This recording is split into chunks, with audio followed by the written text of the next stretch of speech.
성부와 성자와 성령의 이름으로 아멘.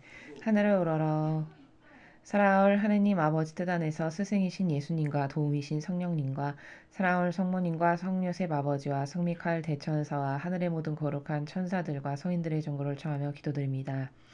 사랑할 아버지, 오늘도 가장 먼저는 아버지께서 마땅히 받으셔야 할 권리들과 사랑, 그리고 아버지만이 유일무이하게 받으셔야 될 그 모든 영예와 영광과 존경과 그리고 자녀된 도리로서 마땅히 드려야 될 아버지의 인정해 드려야 될 그 모든 권리들, 이 모든 것들을 저희 사명과 저희 십자가 사도직과 저희 제자들이 아버지 뜻 안에서 예수님과 어머니의 정신과 가르침과 모범과 카리스마의 나라에서 아버지께 모두 돌려드립니다.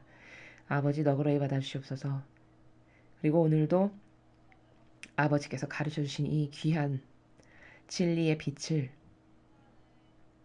예수님과 어머니 먼저 저희의 생각과 마음과 행동과 그 모든 것 앞에 항상 앞서가시어 아버지께서 사랑하시는 자녀들에게 주시고자 하시는 그 진리의 강력한 빛을 원리와 관점과 개념의 나라에서 예수님과 어머니 모두 말씀하시옵기를 간절한 갈망으로 청원드립니다. 이 모든 기도 우리 주 그리스도를 통하여 비나이다. 아멘. 성부와 성자와 성령의 이름으로 아멘. 안녕하십니까. 하느님의 뜻 선교의 윤피아수녀입니다. 오늘도 하느님께서 예수님과 어머니의 정신과 가르침과 무언가 카리스마 안에서 배울 수 있는 그 진리의 빛의 나라, 그것을 가르쳐 주시고자 하시는 아버지의 사랑에 올바르게 반영하기를 또한 갈망하면서 오늘 주신 말씀 예수님과 어머니와 함께 읽어보도록 하겠습니다. 2020년 2월 12일 연중 제5주간 수요일입니다. 1독서 열왕기 상권 10장 1절에서 10절까지 말씀입니다.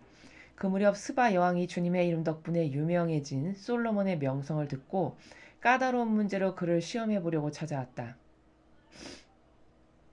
여왕은 많은 수행원을 거느리고 향료와 엄청나게 많은 금과 보석을 낙타에 싣고 예루살렘에 왔다.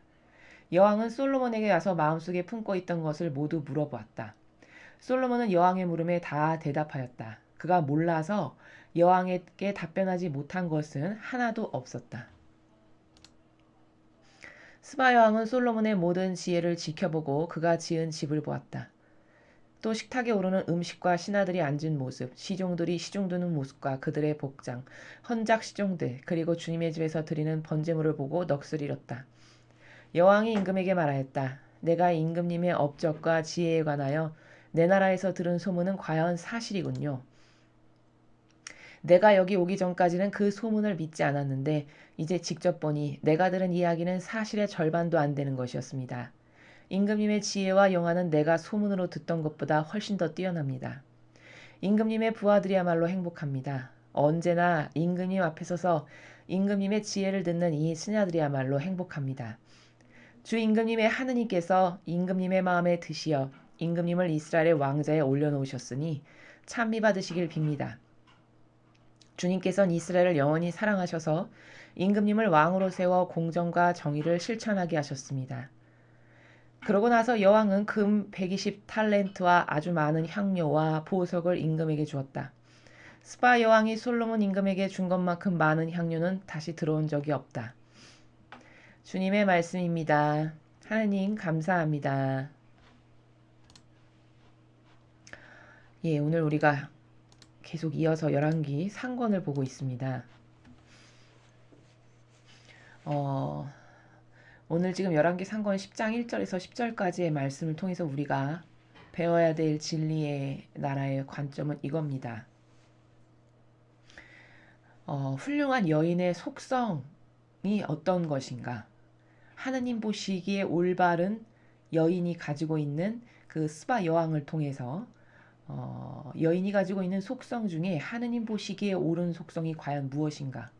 그리고 하느님을 알지도 못하는 이방인이었던 이 스바 여왕이 어떻게 하느님의 위대하신 권능에 대해서 반영하는가를 우리가 좀 보고 배워야 될 필요가 있습니다.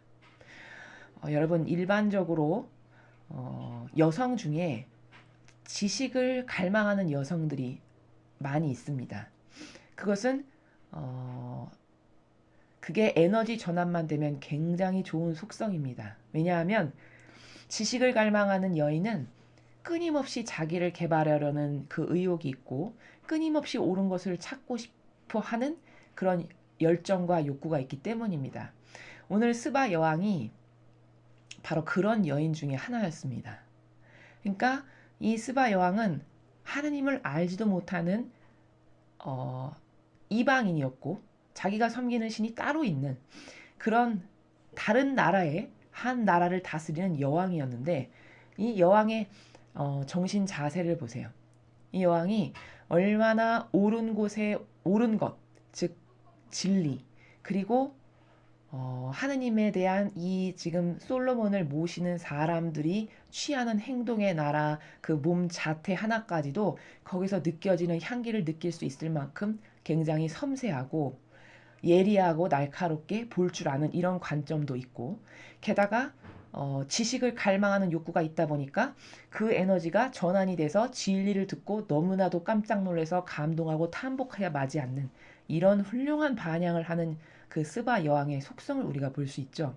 그것을 통해서 우리가 골라낼 수 있는 것은 여성들이 갖고 있는 속성 중에 발전시켜야 되고 좋은 속성이라고 오늘 볼 수 있는 것은 어떤 여인이 지식을 갈망하고 옳은 것을 갈구하는 그런 갈망과 열정의 마음이 있다.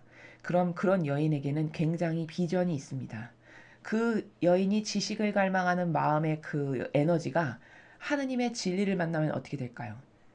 올바르게 그 여인이 진리를 알아볼 수 있는 눈만 있다면 이것보다 더 아름다운 지식, 내가 여태까지 알았던 지식에 이건 비할 바가 안 되는 완전히 고결하고 탁월하고 아름다운 세계구나. 반하지 않을 수가 없는 겁니다.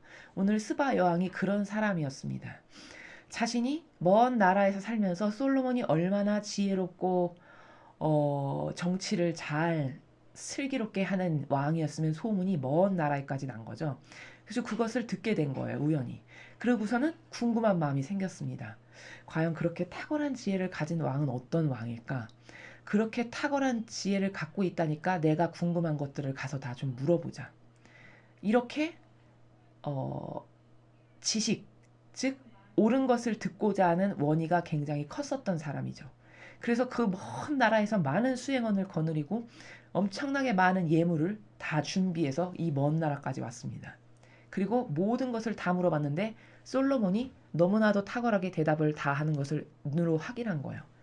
그러고는 이 여인이 얼마나 또 그러니까 하느님을 올바르게 하느님의 것에 대해서 올바르게 반영하는 촉이 있었던 사람이냐면 보세요. 5절에 신하들이 앉은 모습이나 시종들이 시중 드는 모습이나 그들의 복장 하나, 헌작을 드리는 시종들의 모습, 그리고 이 사람들이 모시는 하느님이라고 하는 그분께 드리는 번제물을 바쳐드리는 예식이나 이런 모든 것들을 보고 넋을 잃었다라고 했어요.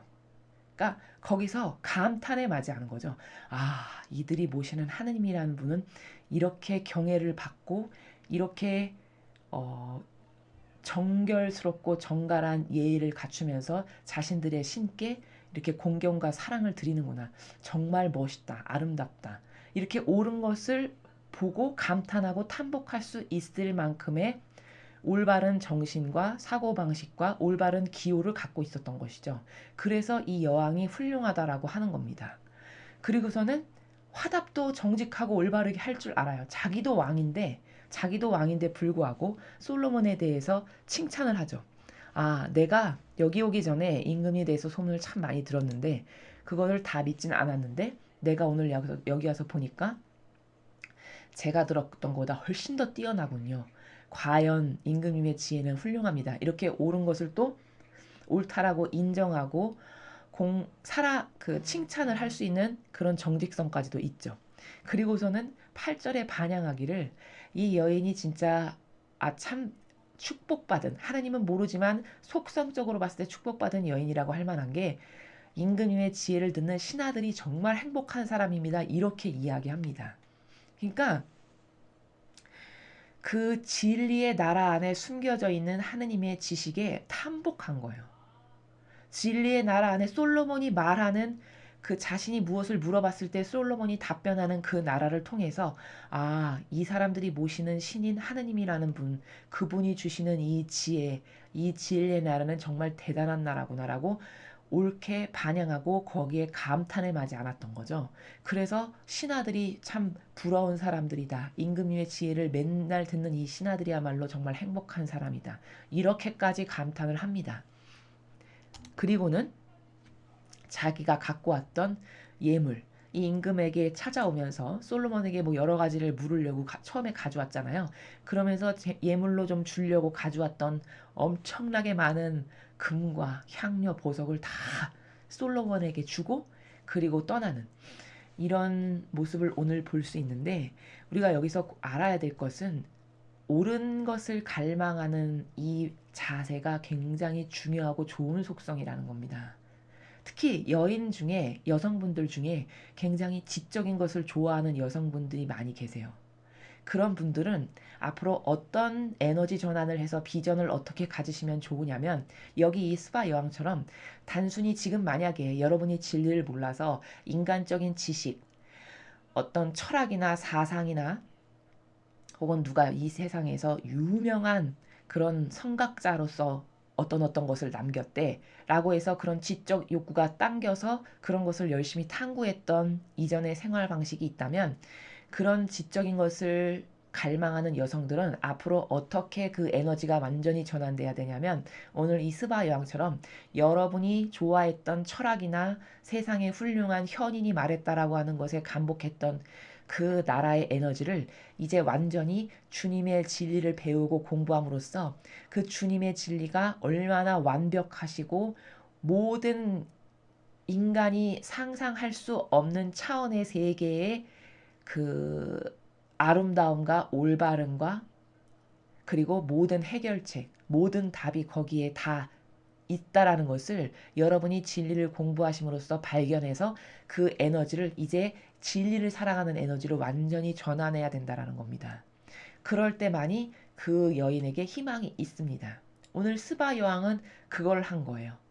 자신이 지식을 좋아했고 그런 옳은 것을 듣길 원하고 갈망하는 마음이 하느님으로부터 축복으로 속성적으로 갖고 있었는데, 그것을 누가 다른 나라의 왕이 그렇게 지혜롭다라고 하니까 그렇게 먼 거리에 있는데도 마다하지 않고 찾아와서 진짜 지혜라는 것이 어떤 것인가, 슬기라는 것이 어떤 것인가 너무 궁금했던 거예요.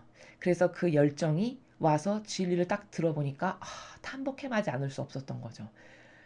인간의 그 철학이나 이런 사상에 감동했다면 사실 여러분은 그건 굉장히 허접하고 옳지도 않고 맞지도 않은 것에 감동하거나 탐복하신 거거든요. 만약에 여태까지 그런 것을 좋아했다면 그 에너지는 완전히 진리를 사랑하는 나라의 에너지로 전환되지 않으면 여러분은 자칫 잘못하면 어떤 마귀박이 되기 쉬우냐, 인간이 떠들어대는, 인간이 세운 그런 제도와 전통이나 그런 어떤 철학, 가치관에 완전히 빠져서 그 프레임에 갇혀서 잘못하면 죽기가 십상입니다.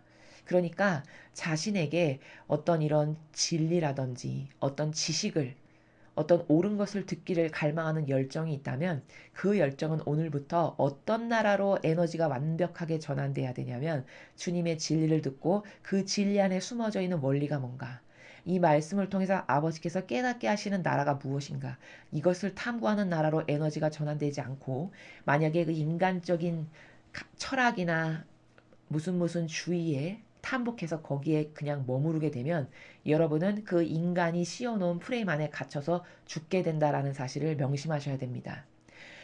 에너지는 좋은 것을 주셨으나 그것이 부작용으로 열매를 맺게 되는 것이 바로 이렇게 인간이 만들어 놓은 무슨 철학, 무슨 주의.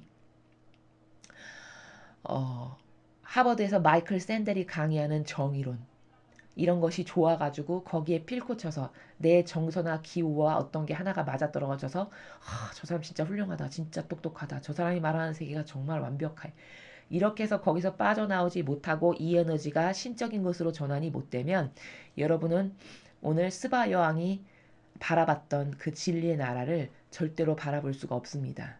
지금까지는 진리를 몰라서 그런 지식적인 것을 탐했고 그런 것을 좋아하셨던 여성이라면, 혹은 남성들이셨다면, 혹은 주님의 백성들이었다면, 이제는 자신들이 가지고 있는 그 에너지를 이렇게 완벽한 가치의 나라, 완벽한 절대적 가치가 질서 정연하고 가지런하게 놓여 있어서 거기에서 탐복밖에는 할 게 없는 이런 주님의 진리의 나라를 공부하고 끊임없이 기도 중에 발견하고, 그것을 통해 자신을 객관화시키고 어떤 것이 잘못된 것인가를 분별하고, 이렇게 에너지를 전환시켜서 여러분 모두 이렇게 오늘 스바 여왕이 훌륭하게 하느님의 진리에 반향했던 것과 같은 이런 반향의 세계로 이사를 가지 않으면, 이렇게 에너지를 완벽하게 전이시키지 않으면 여러분은 그저 그 속성은 좋은 것을 주셨으나 그 속성을 올바르게 에너지를 전환시키지 못해서 오히려 인간이 짜놓은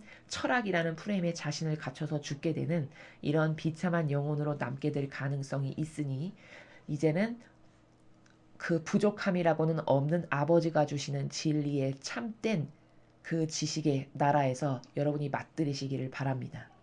그래서 오늘 이 스바 여왕을 통해서 우리가 꼭 알아야 할 것은, 이렇게 하느님이 가지고 계시는 그 온갖 나라의 속성을 올바르게 볼 줄 알고 반향을 똑바로 해서 그것을 거기에 감탄하고 탐복하여 자신의 것으로 만들기를 원했던 이런 똑똑한 여인이었던 스바 여왕.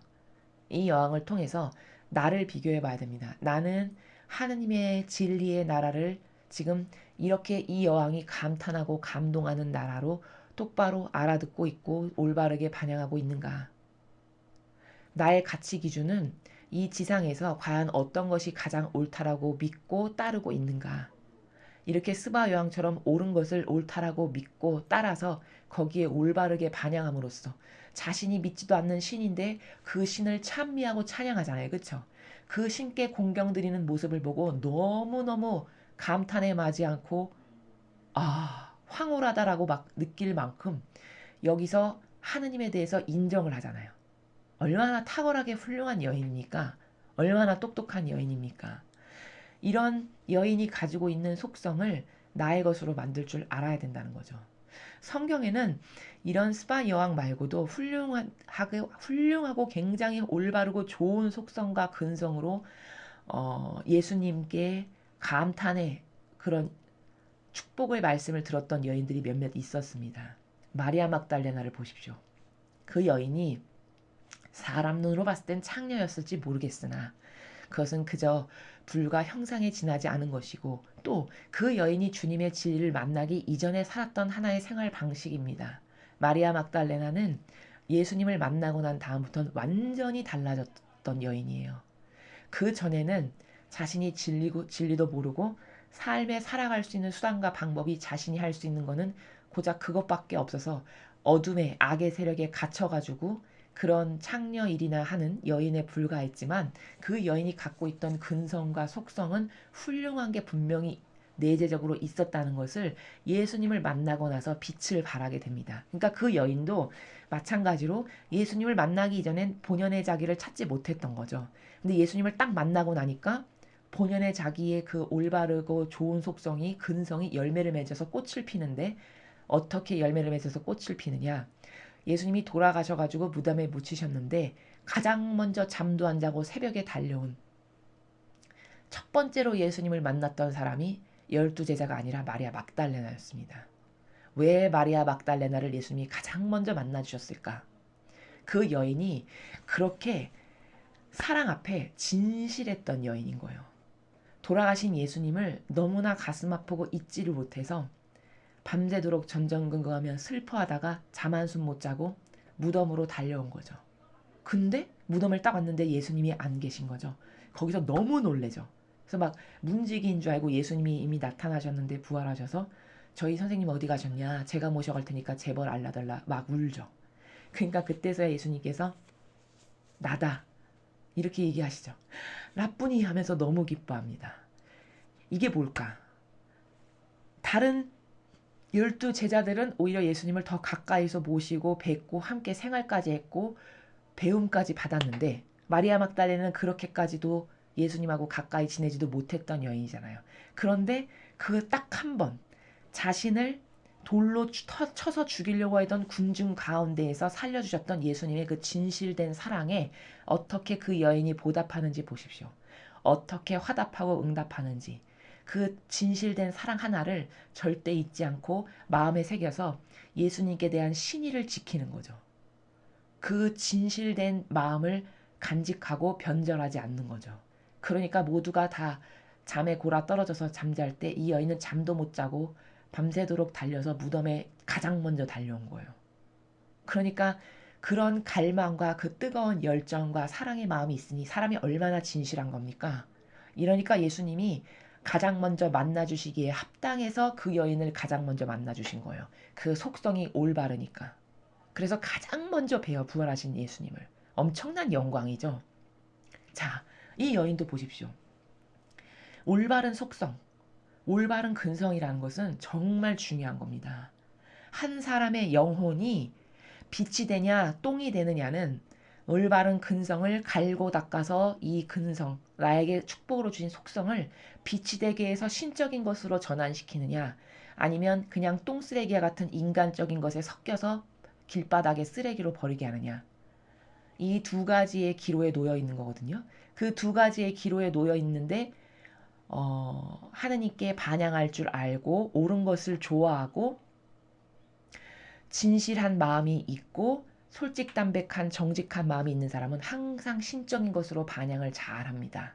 그래서 오늘 스바 여왕도 이 여인이 올바른 걸 좋아하고 지식을 좋아하고 그리고 지혜와 그 슬기에 대해서 굉장히 갈증이 있었던 여인인 걸 알 수가 있죠. 다른 나라 왕이 이렇게 지혜롭다는데 그 왕이 지닌 지혜가 과연 뭘까? 굉장히 궁금했던 거예요. 그래서 그렇게 먼 거리에 있는 다른 나라에 있는 자기도 명색이 왕인데 여왕인데 다 수행원을 이끌고 엄청나게 많은 예물을 챙겨가지고 오잖아요.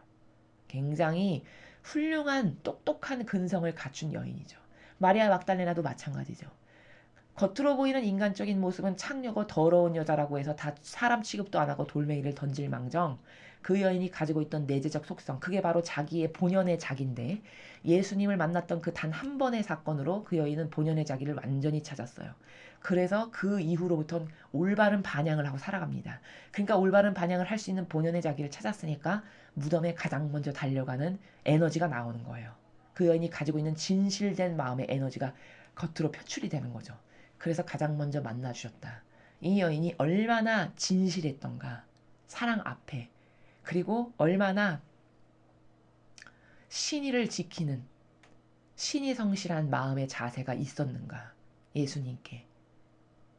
그 딱 한 번의 사건으로 인해 그걸 잊지 않고 자신의 영혼을 구원하신 예수님을 존경하고 사랑하고 존중해 드리기를 이토록 올곧았던 거죠. 굉장히 훌륭한 속성이에요. 또 유딧 같은 웬만한 남자 장수보다도 더 굉장히 옹골차고 당당했던 그런 유딧이라는 여인이라든가 혹은 에스텔이라는 그 성경에 등장하는 그 이스라엘의 왕비였던 여인 그 여인이 얼마나 하느님을 사랑했고 공경했고 하느님 앞에 올바른 여인이기를 갈망했는지 에스텔의 유명한 그 기도를 통해서 우리가 또 확인할 수 있죠. 이렇게 성경에는 수많은 훌륭한 속성과 근성을 지녔던 여인들이 많이 있었습니다. 이 여인들은 다 하나같이 굉장히 진실했고 그리고 절대성과 유일성이라는 속성도 갖추고 있었고 그리고 소중한 걸 소중한 걸로 여길 줄 아는 소중한 것을 똥쓰레기라고 변덕스럽게 갖다 처박는 이런 영혼들도 많잖아요. 근데 여기에 등장했던 이런 모든 여인들은 소중하고 귀한 게 무엇인지를 알았던 거예요. 주님의 진리가 지혜가 슬기가 얼마나 소중하고 귀한 것인지를 아니까 이렇게 달려올 수 있죠. 그것을 갈망하는 마음이 있으니까. 이렇게 무엇이 소중한지 알아볼 수 있는 그런 영안이 있었다라는 것. 이런 것은 다 거저 주어지는 것이 아니라 마음 안에 올바른 근성으로 정직한 나라에서 진실된 나라에서 살아가려는 기본 자세가 되어 있기 때문에 이런 올바른 속성을 하느님이 보시고 축복하셨던 것이고 또 그런 하나님의 진리를 대했을 때 그들의 그런 근성과 속성이 잘 반영할 수 있었다. 그럼 우리도 이렇게 이런 오늘 스바 여왕이나 성경에서 제가 지금 말씀드렸던 그런 여인들이 가졌던 훌륭한 속성을 나의 것으로 만들어야겠죠.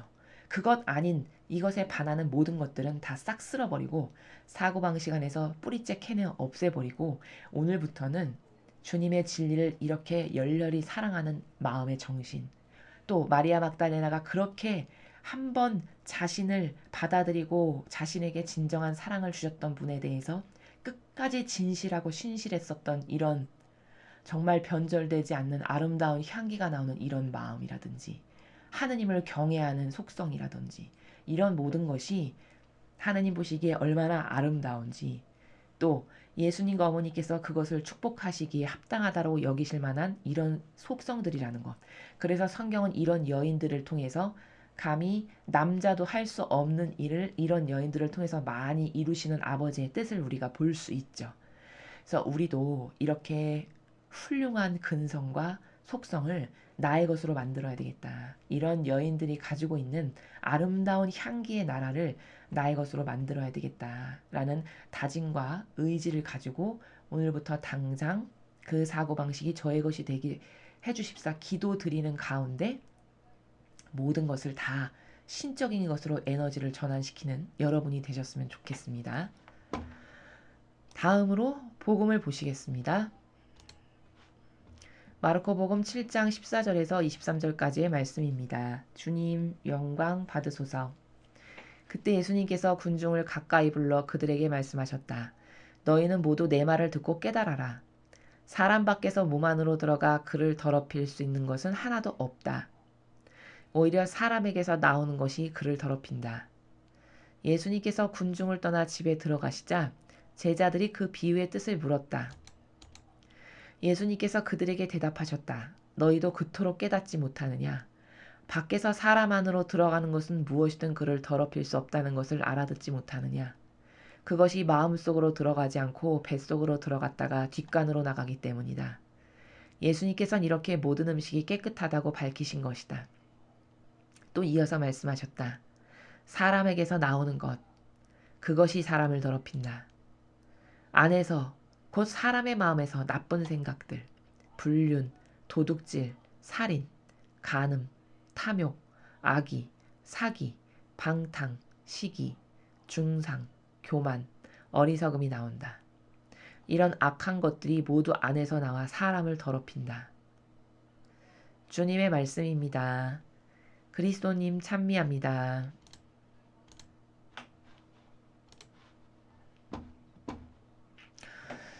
오늘 예수님께서 마르코 복음을 통해서 가르쳐 주시는 내용의 원리는 아주 간단한 거죠. 누구나 다 이해할 수 있을 만큼 어렵지 않은 내용인데 조금 더 원리적으로 말씀을 드리면 이런 겁니다. 사람 안에서 나가는 것이 다 더러운 거다 하셨어요. 그럼 더러운 것이 뭔가? 그 더럽다라고 말씀하시는 나라는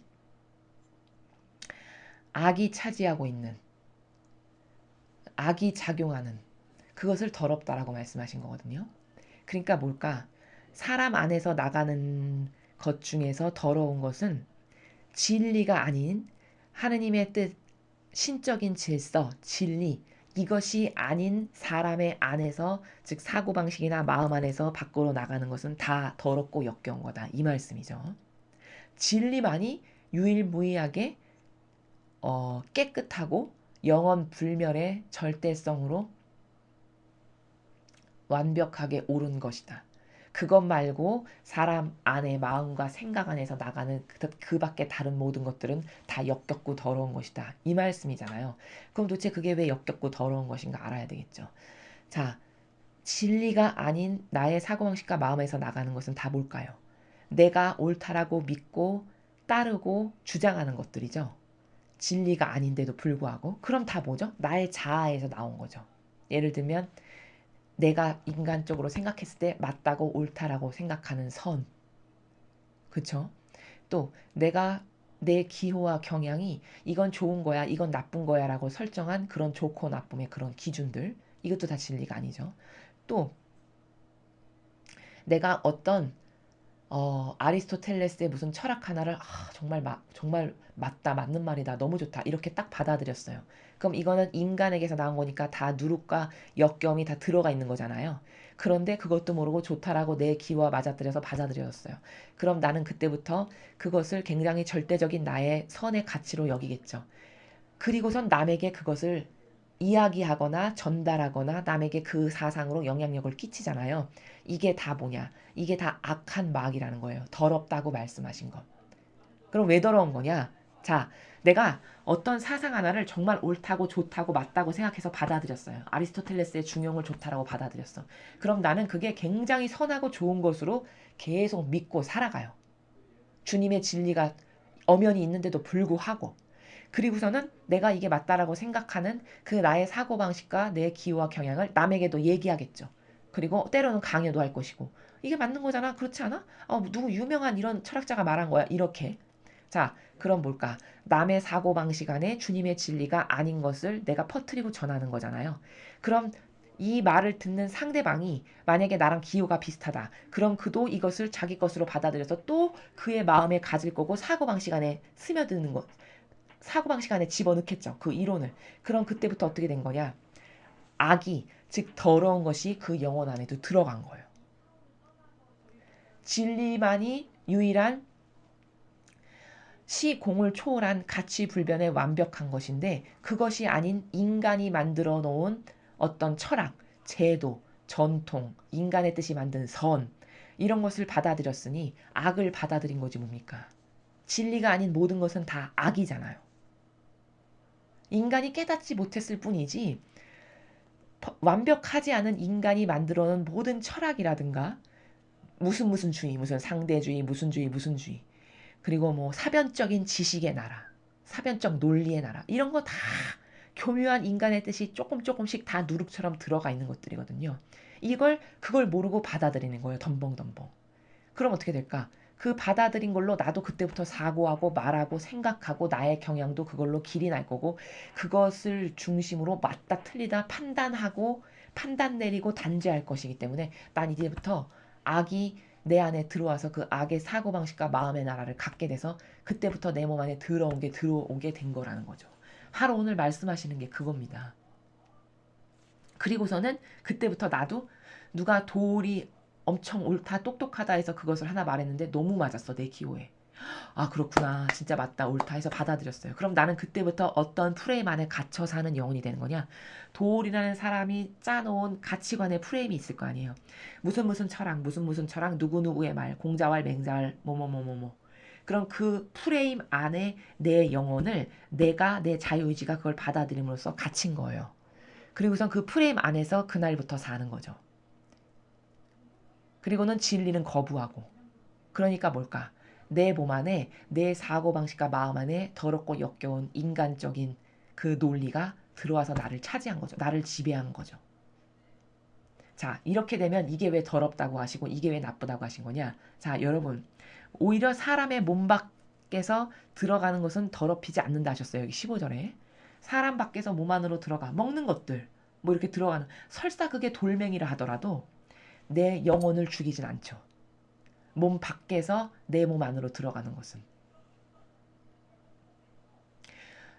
내 몸 밖에서 이런 밖에 내가 인간이 먹는 것들 심지어 그게 아무리 나쁜 뭐 돌멩이나 똥이라 하더라도 그것이 내가 먹는다 해서 내 영혼이 죽진 않아요. 병이 들 수는 있겠지만. 그러나 여러분 사람에게서 나오는 것이 더럽힌다 하셨잖아요. 사람에게서 나오는 게 다 뭐죠? 그 인간이 자신의 뜻을 교묘하게 넣어서 만들어서 조작한 수많은 제도들, 수많은 사상들, 수많은 가치 철학들, 수많은 누구누구누구의 이론, 그쵸? 수많은 제도, 전통 이런 게 다 영혼에게 프레임을 들씌우는 거예요. 사고방식 안에. 그래서 돌의 프레임, 누구의 프레임, 아리스토텔레스의 프레임, 공자의 프레임, 맹자의 프레임, 부처의 프레임, 무슨 프레임, 무슨 프레임, 무슨 프레임, 이런 수만 가지의 프레임을 이 영혼의 사고방식 안에 다 짜 넣는 거죠. 그리고는 너는 그 프레임 안에서 평생토록 진리는 듣지도 못하고 깨닫지도 못하고 발견하지도 못하고 죽어라. 이게 마귀의 술수라는 겁니다. 오늘 예수님은 그런 술수를 사람들이 깨닫지 못하니까 가르쳐 주시는 거예요. 중요한 건 뭐냐? 15절의 말씀이 너무 맞는 거예요. 몸 밖에서 들어가는 거는 하나도 더럽힐 수 없다, 사람을. 그냥 병 걸리게 할 수는 있겠죠. 그러나 그건 육에 관련된 거잖아요. 본연의 나는 어떤 거라고 그랬죠? 영혼이라고 그랬죠. 본연의 이 나라는 것은 이 겉에 보이는 육이 아니라 영혼이에요. 내 영혼이 그만큼 중요한 겁니다, 여러분. 근데 오히려 사람에게서 나오는 것이 더럽힌다. 사람에게서 나오는 수많은 논리들, 뇌피셜들, 자기의 주장, 이런 것으로 많은 영혼들에게 그걸 전달해가지고 그걸 받아들인 영혼도 똑같이 그 감옥에, 프레임이라고 하는 감옥에 갇혀가지고 그날부터는 그 감옥살이를 남이 시킨 것도 아닌데 내 자유의지가 그거를 받아들여가지고 그 감옥살이에 갇혀서 그 사고방식밖에는 할 수가 없는 거예요. 그 사고방식으로 한평생 살다 죽는 거죠. 이런 영혼은 죽습니다. 진리를 따르지 않고 마귀의 제도, 전통, 가치관, 무슨 사상, 무슨 철학 이런 것만 따르다가 한평생 살다가 죽으니 영혼은 패망한 거죠. 진리를 따르고 살아야 되는데. 이러니까 그를 더럽힌다고 하신 거예요. 인간에게서 나온 이런 수많은 것들이. 인간이 무엇을 옳다라고 가치 기준을 정해서 퍼뜨리는 이런 모든 것들이 수많은 영혼에게 프레임을 들씌워서 그것이 맞다라고 인정한 영혼들은 그 프레임에 갇혀서 평생토록 누가 꺼내주지 않으면, 진리의 세계의 빛으로 꺼내주지 않으면 결국은 그 프레임에 갇혀서 죽는. 이러니까 그를 더럽게 하는 것은 인간에게서 나온 거다. 이렇게 말씀하시는 겁니다. 19절에 말씀하시잖아요. 추가로 부연 설명하시잖아요. 제자들이 못 알아들으니까 인간의 교묘하고 사악한 뜻이 가르치는 건 다 어디로 가죠? 마음속으로 간다는 거예요. 그 마음과 사고방식을 점유하고 지배하죠. 여러분, 문재인 씨가 그토록 좋아하는 사회주의, 공산주의 사상, 그 프레임에서 저렇게 못 나오죠. 모든 국민들이 그건 아니라고, 틀렸다고, 잘못된 거라고, 나라를 망하게 하는 거라고 그토록 외쳐도 결코 못 나오잖아요. 완전히 갇힌 거죠, 그 프레임에. 저 사람은 정말 하느님의 크나큰 은총으로 누가 그 공산주의, 사회주의가 되게 좋은 거라고 지금 착각 속에서 살아가는 그 프레임의 사고방식에서 꺼내주지 않으면 죽는 날까지 저걸 못 버릴 겁니다. 이건 정답이에요. 바오로 사도를 보세요. 그렇게 하나님을 열정적으로 사랑하는 마음이 있었는데도 불구하고 잘못된 프레임에 들씌우니까 어떡하죠? 하느님의 자녀들을 박해하잖아요. 하느님을 자기는 위하는 사람이라고, 율법주의자라고 외치면서 얼마나 모순적입니까?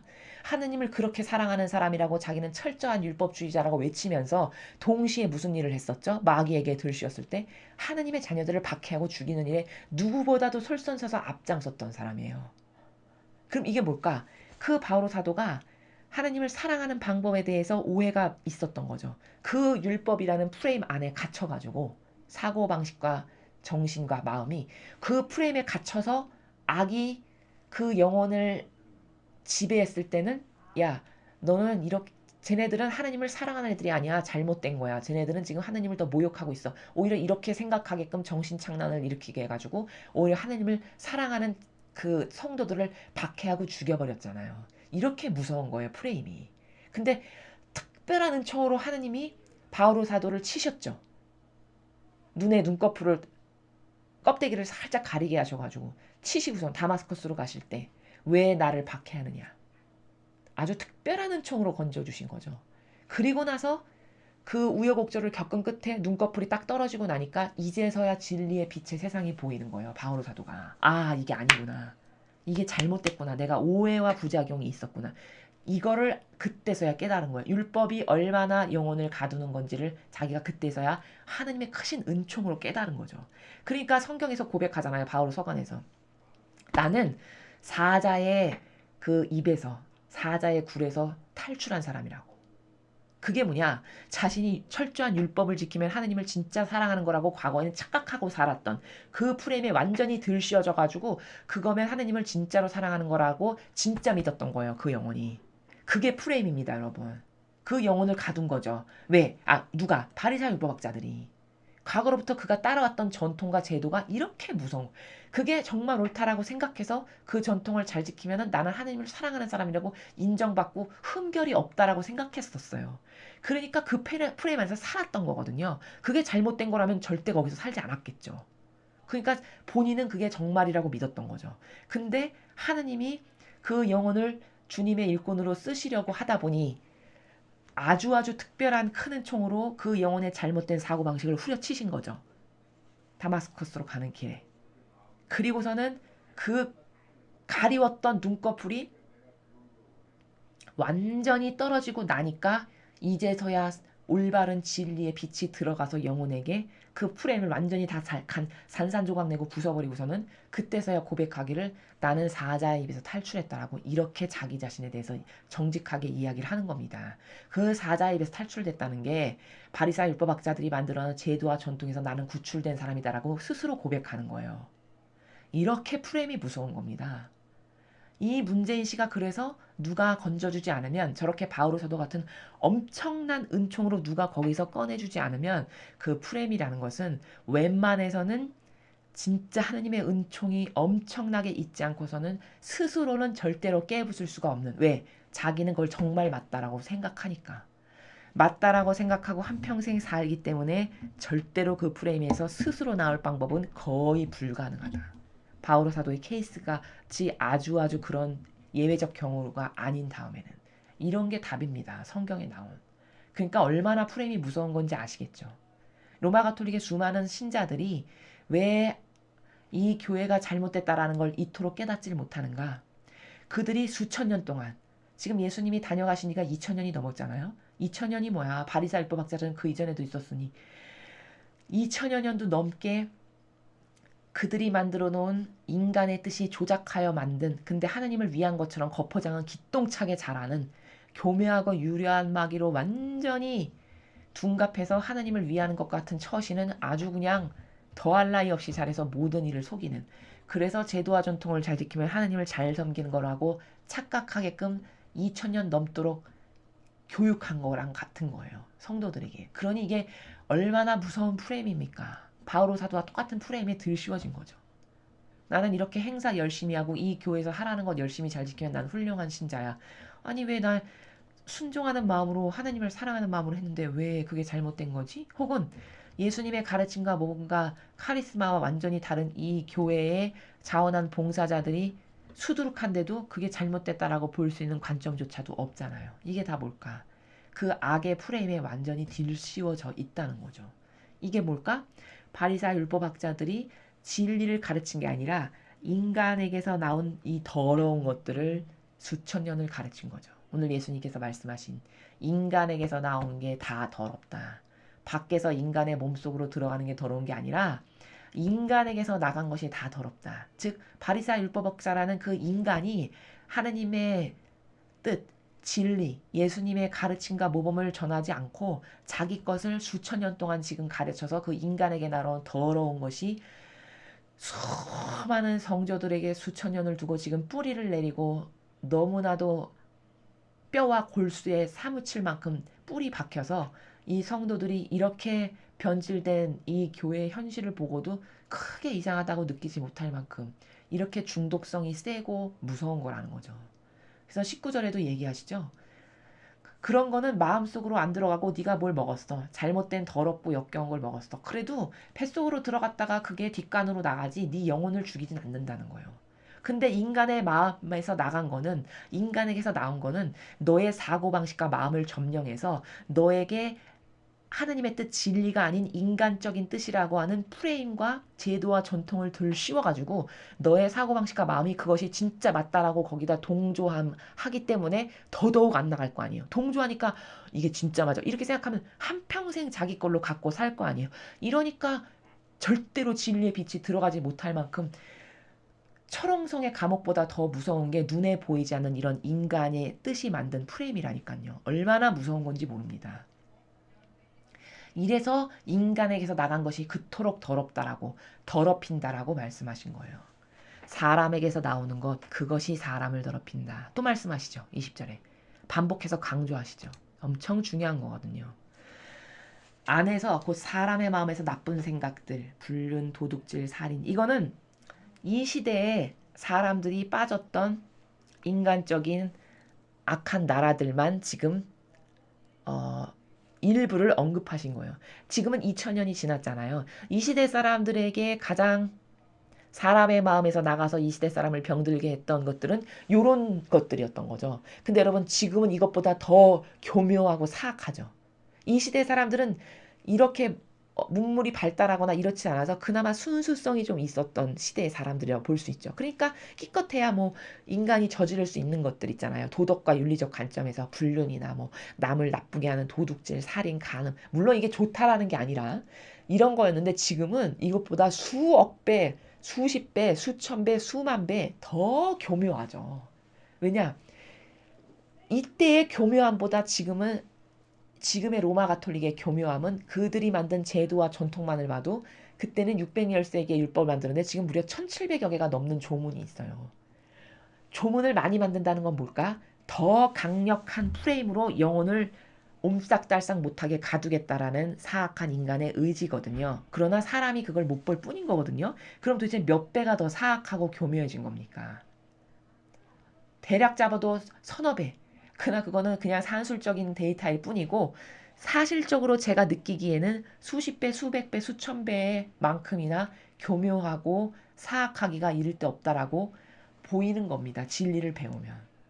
이런 프레임으로 수많은 성도들, 수많은 신자들을 가둬서 그 프레임 안에서 너는 한평생 내가 만든 제도와 전통 안에서 이것만이 옳다라고 굳게 믿고 이것 안에서 종교 생활만 하다 죽어라. 이게 마귀의 프레임이라는 거예요. 이게 인간에게서 나온 프레임이 그토록 무서운 거라는 거죠. 이런 것들이 다 모두 인간에게서 나와서 사람을 더럽힌다. 23절에 또 말씀하시죠. 이래서 오늘 복음에서 우리가 꼭 배워야 될 거는 착각이에요. 뭔가 더럽고 역겨운 것을 먹으면 내가 더럽혀질 것 같다라고 육에 관련된 것만을 인간은 한계적으로 생각하는 거예요. 그러나 더 무서운 건 뭐냐? 영혼을 죽이는 일인데 영혼을 죽이는 건 뭐냐? 인간의 마음과 생각, 사고방식이라는 것 안에서 진리가 아닌 것을 다 내뿜어대잖아요. 자신의 주장을. 이게 옳다, 저게 옳다. 100명의 사람이 있으면 100개의 주장이 있겠죠. 진리가 아니고 각각이 옳다라고 생각하는 주장을 내세운다면 여러분 100명이 사는 공동체에는 100개의 내피셜이 있겠죠. 그 100개의 내피셜을 다 저마다 자기 생각이 옳고 맞다라고 주장하는 거예요. 그렇게 해서 옆에 영향력을 끼치는 거죠. 이게 얼마나 무서운 건지. 이 영향력의 피해자가 지금 로마 가톨릭에서 신앙생활을 하시는 수많은 성도들이에요. 그 사람 안에서 나오는 역겨운 제도와 전통과 인간적 선 이런 것을 다 받아먹어가지고 그들의 프레임을 다 자기네가 이 성도들이 계승해서 이어받았어요. 물려받았어요. 사고방식 안에. 그래서 자기도 모르게 그 사고방식을 갖게 된 거죠. 그리고는 그들과 똑같은 생각을 나도 모르게 오염된 것처럼 마치 이 바이러스에 감염되면 똑같은 균에 오염되듯이 그렇게 나의 사고방식과 정신 안에 같은 프레임이 지금 들어와서 내 사고방식 안에 마귀가 살아가는 거죠. 이렇게 해서 내가 더럽혀진 거예요. 역겨워진 거죠.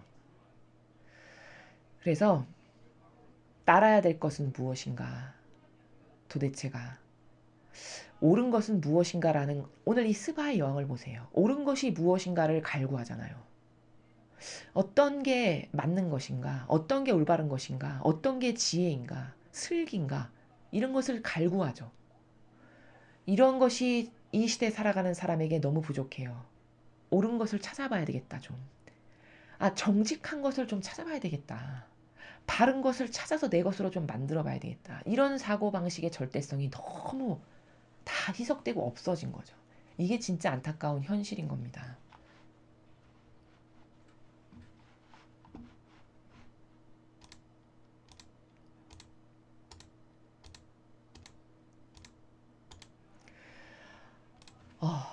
오늘도 우리는 정말 중요한 것들을 배웠거든요. 원리는 뭐냐? 사람 안에서 나온 것이 영혼을 죽인다. 예요. 그쵸? 진리가 아닌 사람 안에서 나오는 수많은 논리, 이론, 체계, 제도, 전통, 인간의 뜻이 조작하여 만든 이런 수많은 사변적 지식, 논리, 뭐 이런 기타 등등 이런 모든 것이 영혼을 죽이는 강력한 아주 맹독성의 악이다. 라는 게 오늘 배운 것의 큰 원리입니다. 이것을 똑바로 깨닫고 거부하고 새로워지려면 방법은 뭐밖에 없냐? 진리를 자꾸 배워서 옳은 것을 내 것으로 만들고 내 것으로 갖고 갈망해서 취하고 오늘 스바 여왕처럼 갈망해야죠. 예수님, 진리가 저의 사고방식이 되게 해주세요. 얼마나 훌륭합니까 이 여왕 진짜. 너무 훌륭한 여인인 거예요. 반향하는 거나 속성의 나라가 자기의 신도 아니고 저 멀리 있는 남의 나라의 신을 이렇게 경외하고 훈숭하고 정직하게 인정해 드릴 줄 알고 권리를, 그리고 지혜가 뭔지 진리가 뭔지를 탐구심이 있잖아요. 열정이. 그리고 그것에 진짜 올바르다고 반향하고, 얼마나 섬세한 나라에 눈썰미가 있으면은 헌작시종들이 태하는 태도의 나라 이런 것까지도 다 섬세하게 보면서 이들은 신을 저토록 경외하는구나. 이런 것까지도 다 캐치할 수 있을 만큼 영민하고 똑똑하고 올바른 반영을 할 수 있었던 굉장히 슬기롭고 지혜롭고 똑똑한 여자였던 거예요. 여러분, 이런 여인이 되십시오. 그리고 수많은 이 로마 가톨릭의 성도 여러분, 이런 속성을 자신의 것으로 만드십시오. 이렇게 옳은 것을 내 것으로 만드는 것에서 희열을 느끼셔야 돼요. 나도 오늘부터는 저 속성을 좀 내가 가져봐야겠어. 저 속성으로 오늘부터 좀 새롭게 태어나 봐야지. 이런 어떤 뜨거운 갈망과 열망과 욕구가 있어야 사람이 발전하는 것이지, 그렇지 않은 것은 다 여러분을 악이 속이고 있는 겁니다. 악이 눈멀게 하고 있는 거고, 깊은 경향에서 너는 그냥 죽어. 그냥 편한 것으로 계속 살아. 이렇게 마음 안에서 뭔가가 꼬드기는 게 있다면 이건 다 악이 하는 거라는 거를 잊지 마십시오. 그래서 사람의 사고방식과 마음의 나라에서 진리와 다른 것을 말하는 이 모든 게 악을 뿌려대는 거고 남에게 악한 영향력을 끼치는 거요. 그거를 받아들여서 내 것으로 만들면 여러분은 한평생 진리하고는 다른 인간의 뜻이 만들어 놓은 프레임에 갇혀서 거기서 허무하게 악이 좋아하는 거나 따르다 죽게 된다. 이게 결론이라는 겁니다. 그래서 오늘 배운 것들을 여러분이 다시 한번 잘 곰곰이 자기 자신을 반추해서 묵상해 보시고, 나는 어떻게 다르지? 난 앞으로 어떻게 달라질까? 하느님이 이런 것을 반기시는구나. 하느님께 나도 좀 이런 것을 드려야지. 이런 어떤 좀 건설적이고 거시적이고 매일같이 창조적인 이런 사고방식의 나라에서 여러분의 영혼이 계속 성장하시는, 오늘도 그렇게 새롭게 창조가 되는 그런 하루가 되시기를 갈망으로 저도 기도드립니다. 이상으로 2020년 2월 12일 연중 제5주간 수요일 복음 해설을 마치겠습니다. 감사합니다.